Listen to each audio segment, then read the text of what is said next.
સ્થાનિક સ્વરાજ્યની ચૂંટણીને લઈને ભાજપ હવે એક્શન મોડમાં છે ત્યારે રાજકોટના તમામ 18 વોર્ડમાં આજે ઘરે ઘરે જઈને પ્રચાર શરૂ થઈ ગયો છે।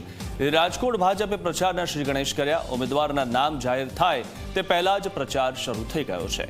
શહેર ભાજપ પ્રમુખ માધવ દવેની આગેવાનીમાં પ્રચાર થઈ રહ્યો છે। મતદારોને 5 વર્ષના વિકાસ કાર્યોની પત્રિકાનું વિતરણ કરાશે।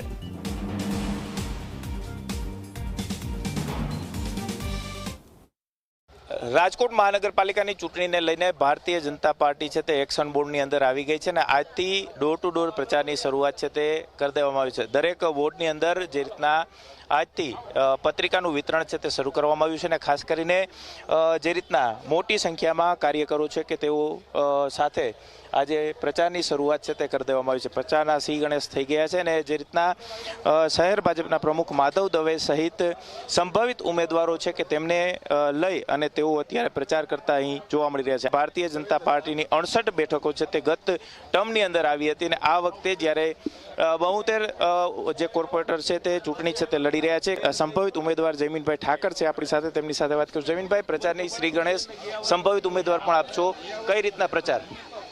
5મી એપ્રિલ આજે સમગ્ર ગુજરાતના 50,000થી વધુ બૂથની અંદર ભારતીય જનતા પાર્ટીના લાખો કાર્યકર્તાઓએ આજે સ્થાનિક સ્વરાજ્યની ચૂંટણીના શ્રી ગણેશ કર્યા છે।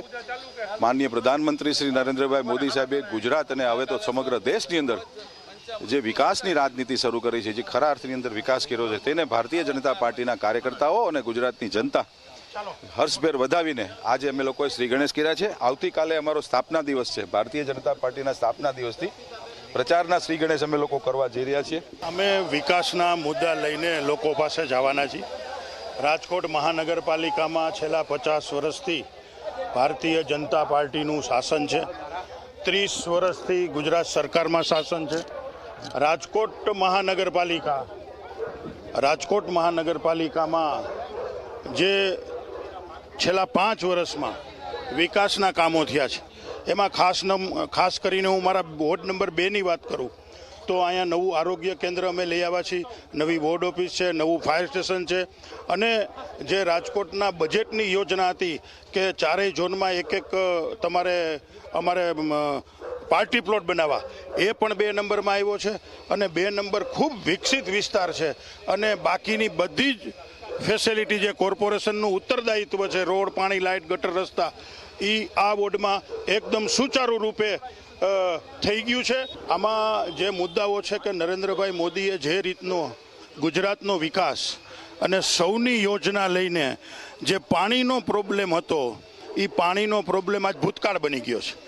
આ રાજકોટમાં ભૂતકાળમાં કોંગ્રેસની સરકારમાં ટ્રેનથી પાણી આવતું, આજે રોજે રોજ 20 મિનિટ, ઉનાળામાં પણ આપના માધ્યમથી ને આપ લોકોએ પણ કરેલું છે એમાં કે ઉનાળામાં પણ નર્મદા યોજનાથી આપણા બધા ડેમો ભરાય છે અને રાજકોટની બહેનોને કોઈ જાતની તકલીફ નથી। ચોક્કસ જ ભારતીય જનતા પાર્ટીના કાર્યકરો છે તે ખૂબ જ મોટી સંખ્યાની અંદર ડોર ટુ ડોર પ્રચારની અંદર અત્યારે નીકળ્યા છે અને પ્રચારના શ્રી ગણેશ છે તે ભારતીય જનતા પાર્ટી દ્વારા કરી દેવામાં આવ્યા છે। ઉમેદવારોના નામ જાહેર થાય તે પહેલાં જ ભારતીય જનતા પાર્ટી દ્વારા પ્રચારના શ્રી ગણેશ છે તે કરવામાં આવ્યા છે। કેમેરા પર્સન ઉદય પવાર સાથે ગૌરવ દવે, ઝી મીડિયા, રાજકોટ।